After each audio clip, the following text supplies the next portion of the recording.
भाई की परेशानी मुझसे देखी ना गई और फिर दिवाली में मेरे भाई ने रात में मेरे पास आया और सो गया। फिर जब मेरी नींद खुली तो मैंने देखा मेरा भाई मेरे साथ डांडिया डिस्को कर रहा था और उसने मेरा नाम सोनम है और मैं बंगाल के एक छोटे से गांव की रहने वाली हूँ। अभी तक मैं बहुत सीधा साधा लड़की थी। मेरी उम्र अभी 25 साल है। हमारे घर में कुल हम 5 लोग रहते हैं। मैं, मेरे 2 भाई और मेरे मम्मी पापा। मेरे छोटे भाई की उम्र अभी 12 साल है और बड़े भाई की उम्र 21 साल है, लेकिन वो मुझसे छोटा है। दरअसल दोस्तों, मेरी शादी 2 साल पहले ही हो चुकी थी, लेकिन मैं दिवाली मनाने के लिए 1 महीने पहले से ही अपने मम्मी के घर आ गई थी। दिवाली का त्यौहार था तो सभी लोग दिवाली की तैयारियां कर रहे थे। तभी हमारे घर में मेरी बुआ जी आ गई तो हम सब ने उनका स्वागत किया और उनसे खूब सारी बातें की। मेरी बुआ मुझे बता रही थी कि बेटा, तुम अच्छे से अपने घर का ख्याल रखना और अपने पति की कोई भी बात मत टालना। मैंने बुआ जी से कहा, हाँ ठीक है बुआ। इतनी ही बातें करते करते शाम हो गई तो हम सब ने खाना खाया और सो गए। मेरे कमरे में मेरा बड़ा भाई और बुआ जी सो रहे थे। सोते हुए जब मेरी नींद खुली तो मेरा भाई अपना हाथ घुमा रहा था। मैं उससे अलग जाकर सो गई। फिर जब सुबह हुई तो मैं उठी और ब्रश किया। फिर मैंने और मम्मी ने नाश्ता बनाया और सबको नाश्ता दे दिया। मैं नोटिस कर रही थी कि मेरा बड़ा भाई मोहित मुझे बहुत ध्यान से देख रहा था और उसका देखने का नज़रिया कुछ बदला बदला लग रहा था। दोस्तों, उसके देखने के तरीके से तो कोई भी पिघल जाए।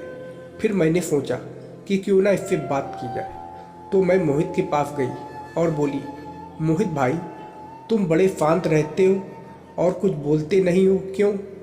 तो वो बोला, नहीं ऐसी कोई बात नहीं है। फिर मैं बोली, तुम्हारा कहीं किसी से चक्कर तो नहीं चल रहा है क्या? इस पर मोहित बोला, नहीं दीदी, मेरा भला किससे चक्कर चलेगा, मैं तो बिल्कुल सिंगल हूँ। हम दोनों आपस में बात ही कर रहे थे। तभी वहाँ पर मेरी मम्मी आ गई और माँ मुझसे बोली, सोनम, तुम मोहित को लेकर मार्केट चली जाओ और मार्केट से दिवाली की शॉपिंग कराओ। इतना कहकर माँ ने मुझे सामान का बड़ा सा लिस्ट पकड़ा दिया और साथ में पैसे भी दे दिए। मैंने भाई से कहा कि चलो मोहित, मार्केट चलते हैं। तो उसने कहा, जाओ तैयार हो जाओ, मैं भी कपड़े पहन कर आता हूँ। मैंने जाकर मुंह धोकर तैयार हो गई और भाई भी बाइक लेकर तैयार हो गया। मैं और मोहित बाइक पर बैठकर मार्केट के लिए चल दिए। मैं बाजार जा रही थी। बीच रास्ते में ही मेरी एक कॉलेज की सहेली मिल गई तो मैं उससे बातें करने लगी। उसका नाम निशा था। निशा मुझसे बोली, और सुनाओ सोनम, तुम्हारे तो मज़े होंगे, तुम तो जीजा जी के साथ काफ़ी खुश रहती होगी। तो मैंने कहा, अरे नहीं यार, 1 महीने हो गए उनसे मिले, तब तक तो ज़िंदगी नीरस हो चुकी है। यही सब हमारे बीच बातें चल रही थी और निशा मुझसे मजाक करने लगी और बोली, अरे यार सोनम, तुम अपने इस भाई को ही क्यों नहीं सेट कर लेती हो? तो मैंने इस पर कहा, पागल है क्या, भाई मेरा भाई है। चलो ठीक है, हम लोग चलते हैं, हमें अभी बहुत सारा सामान खरीदना है। फिर मैं अपने भाई मोहित के साथ मार्केट में चली गई। मैं रास्ते में भी निशा की ही बात सोच सोच कर हंस रही थी। मार्केट में पहुंचकर हमने कपड़े, मिठाइयाँ और जो भी सामान लेना था वो ले लिया। हमें शॉपिंग करते करते ज़्यादा देर हो गई थी। तो मैंने अपने भाई मोहित से बोला, चलो मोहित अब घर चलते हैं। तो वो बोला, नहीं दीदी, आज हाल में बहुत मस्त पिक्चर लगी है, चलो पिक्चर देखकर शाम को घर चलेंगे। पहले तो मैंने उसे मना किया, लेकिन फिर वो बोला, प्लीज़ दीदी चलो ना। तो फिर मैं भी उसके साथ पिक्चर देखने के लिए चली गई। उसके साथ घूमने में मुझे काफ़ी अच्छा भी लग रहा था। फिर मोहित टिकट काउंटर से 2 टिकट ले आया और हम मूवी हॉल में पहुंच गए। मोहित के कहे अनुसार मूवी बहुत अच्छी लग रही थी, लेकिन वो पिक्चर देखने से ज़्यादा मुझे ही देख रहा था। मैंने उससे कहा, मोहित तुम्हारा ध्यान किधर है? तो मोहित बोला, कहीं नहीं, मैं तो पिक्चर ही देख रहा हूँ। अब मुझे धीरे धीरे उस पर शक होने लगा था। फिर पिक्चर खत्म हुई और हम लोग बाहर आ गए। सच में पिक्चर तो बहुत ही ज़्यादा अच्छी थी। पिक्चर देखकर हमें मज़ा आ गया था। फिर मैंने मोहित से कहा, चलो भाई रेस्टोरेंट से होकर तब घर चलेंगे, क्योंकि मुझे भूख लगी है। तो वो बोला, हाँ ठीक है। फिर हम रेस्टोरेंट गए और वहाँ से खाना खाकर हम घर को चल दिए। मोहित रास्ते भर बातें करते जा रहा था। मैंने उससे पूछा कि भाई मैं तुम्हें कैसी लगती हूँ? तो वह बोला, आप तो बिल्कुल अच्छी लगती हैं। फिर बातें करते करते हम कब घर पहुँच गए पता ही नहीं चला।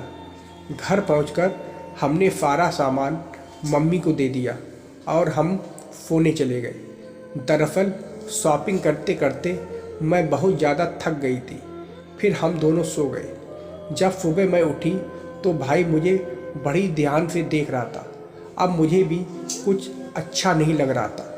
फिर मैं उठी और नहाने के लिए चली गई, क्योंकि आज मेरी एक सहेली का बर्थडे था। तो मैंने मोहित से बोला, भाई चलो मुझे एक सहेली के घर जाना है, उसका बर्थडे है। तो इस पर उसने बोला, तुम्हें ज़रूर ले चलूँगा, लेकिन एक शर्त पर। मैं बोली, कैसी शर्त है तुम्हारी, बताओ मुझे ज़रा, मैं भी तो जानूँ। तो वो बोला, मैं तुम्हें। फिर मैं बोली, हाँ मैं समझ गई, लेकिन पहले तुम चलो, फिर तुम्हें जो करना है कर लेना। वैसे मैं भी इस दिन का इंतज़ार कर रही थी, लेकिन पहले तुम चलो वरना हम लेट हो जाएंगे। इस पर वो तुरंत तैयार हो गया। अब मैं आपको ही क्या बताऊं, मैं भी उसकी हालत देखकर परेशान हो रही थी। इसलिए मैंने सोचा चलो भला इसका भी काम बन जाएगा और मेरा भी। वैसे दिवाली का मौसम था, मैं भी उसी के बारे में सोच रही थी। तभी वो आ गया और बोला, चलो चलते हैं। फिर वो मुझे लेकर बर्थडे पार्टी में पहुंच गया। बर्थडे में पहुंचकर हमने खूब एंजॉय किया और मैं और मेरी सहेलियों ने मिलकर खूब डांस भी किया और बाद में हमने खाना खाया। आज मेरी सभी सहेलियां पार्टी में आई थी, तो उन्हें देखकर मुझे और भी ज़्यादा खुशी हो रही थी, लेकिन उससे ज़्यादा मुझे भाई के बारे में सोचकर हो रही थी कि आज तो भाई। फिर पार्टी ख़त्म हो गई और हम घर चले गए और भाई के शर्त के अनुसार हमने वही किया जो भाई ने शर्त में कहा था।